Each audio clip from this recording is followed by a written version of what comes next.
Welcome to Mysterious and Chilling. Tonight, I have a story that will make you think twice before accepting anything from strangers.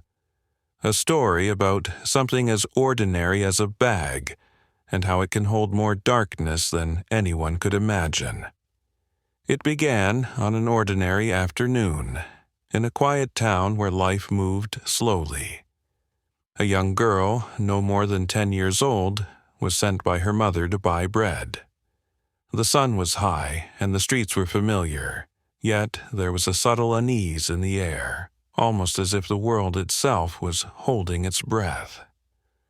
The girl walked carefully, glancing around, humming a small tune to keep her courage steady.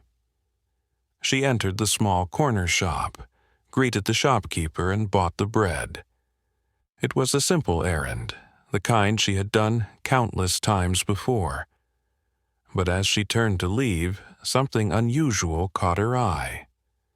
Across the street, under the shadow of a large oak tree, a woman stood watching. She wore a flowing blue dress, striking against the dull colors of the town. Her hair was hidden beneath a wide-brimmed hat, and her face was partially obscured, yet her presence seemed to command attention. The woman spoke, her voice soft, almost melodic, yet carrying an unexplainable weight. "Child," she called, "is this your bag?" The girl turned her gaze downward. On the cobblestones lay a bag of the deepest, richest blue she had ever seen. It gleamed slightly in the sunlight, as if it were alive. The girl's heart raced. The bag was beautiful, unlike anything she had ever seen. She wanted it immediately, drawn by a force she couldn't understand. "Yes," she said, unable to resist. "It's mine." The woman smiled briefly, handing over the bag. The girl clutched it to her chest and ran home, her small feet pounding against the pavement. She burst through the door and called to her mother, eager to show off her find. Look at my beautiful blue bag." But her mother's reaction was far from what she expected. The woman's eyes widened with shock, and without a word, she grabbed the bag and hurled it out of the window. "Never take a blue bag from anyone," her mother warned, her voice trembling with an emotion the girl did not yet understand. Night fell, and the world outside darkened with the heavy quiet of the town. The girl lay in her bed, clutching her blanket, trying to sleep. But then she heard it, a soft whisper calling her name. "Child." She froze, her heart pounding. The voice was gentle, coaxing, yet it carried a subtle menace. She approached the window and peered out. There, standing in the shadowy street, was the woman in blue, holding the bag. "Take it," the woman said. "It is yours." The girl hesitated, feeling the strange pull of the bag, the way it seemed to call to her. But as she reached for it, something impossible happened. The woman's hands began to stretch, growing longer and longer until they reached the 3rd floor, pressing against the windowsill. The skin was pale, tinged with the same shade of blue as the bag, stretching unnaturally, as if the air itself had given them life. The girl wanted to run, to pull back from the window, but the allure of the bag was too strong. She took it, holding it tightly to her chest. But the hands didn't stop. They slithered over the edge of the window, curling into the room like living vines. The air grew cold, heavy, and suffocating. Shadows crept along the walls, dancing in the flickering light of the moon. Something whispered from the darkness, a sound that seemed to come from the walls themselves, from the floorboards, from the very air she breathed. It spoke of secrets, of debts, of things promised and things taken. The blue of the bag seemed to pulse with life, as though it were a heart beating with malicious intent. Outside, the town lay silent, unaware of the horror reaching into one small room. The girl's mind raced, her small body trembling.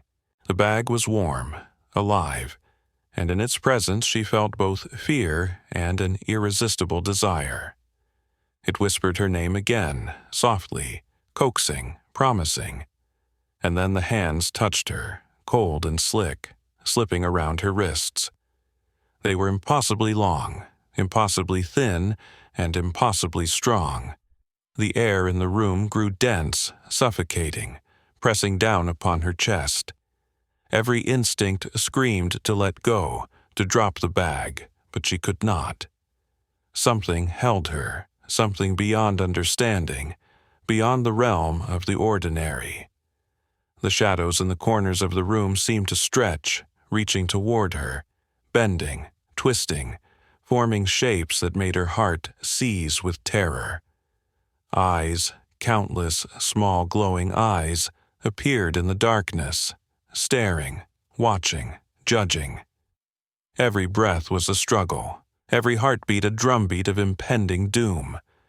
Outside, the wind picked up, howling through the trees, carrying with it whispers of old promises, of forgotten pacts, of something older than the town itself. The blue of the bag pulsed, the color deepening, spreading, consuming the edges of the room. It was not just a bag, it was something ancient, something alive, something that had waited for her. Her small fingers clutched the straps, the texture soft yet strangely viscous, as if it were not made of leather but of some living thing. She felt a pull in her chest, a tug in her mind, as though the bag were calling not just to her hands, but to her very soul. The moonlight shifted, shadows danced across the walls, and the woman's figure seemed to grow, stretching taller, longer, as if the night itself had given her form. The air grew electric with anticipation, every second dragging into eternity. And then, the story does not end here. This is where the darkness truly begins, where the ordinary turns into the unimaginable. The blue bag waits, the hands wait, and the shadows wait. The town sleeps, unaware of the horror lurking just beyond the window, just beyond understanding. As the night deepened, the wind whispered secrets to the old buildings, secrets that no one in the town had dared to hear before.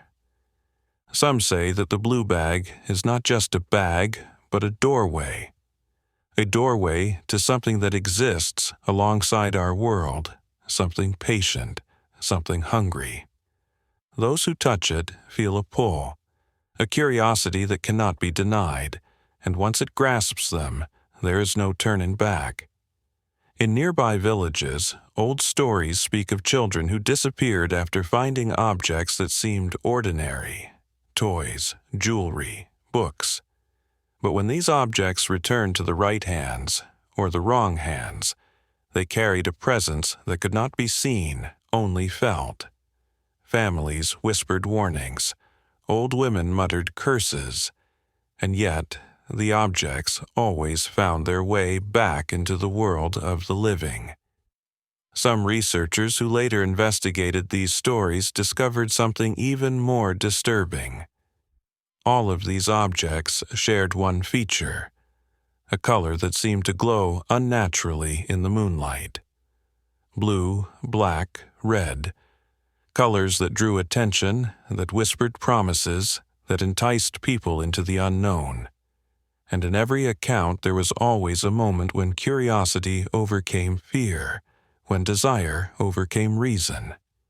That is when the object revealed its true nature. The blue bag waits for those moments.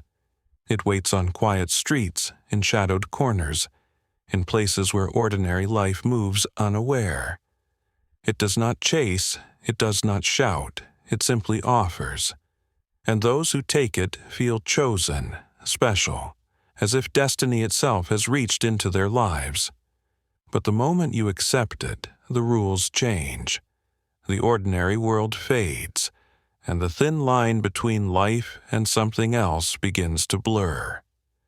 Some say that on certain nights, if you listen carefully, you can hear faint whispers calling your name. And if you dare to look, if you dare to step closer, you might see a figure in blue, holding a bag that is too perfect, too tempting. A figure that stretches, that reaches, that waits, and behind it, in the shadows, unseen eyes watch, counting, judging. So remember this, and remember it well. Curiosity can be beautiful, desire can be intoxicating, but not everything that seems harmless, or even enchanting, is safe. Some things carry a cost far greater than you can imagine. And sometimes the most ordinary object, like a simple blue bag, can hold a darkness older and more patient than time itself. Tonight, when you go to sleep, think twice if you hear a soft whisper outside your window. Think twice before you reach for something that seems beautiful, something that seems to call your name. Because some things are not meant to be touched, and some stories are only beginning.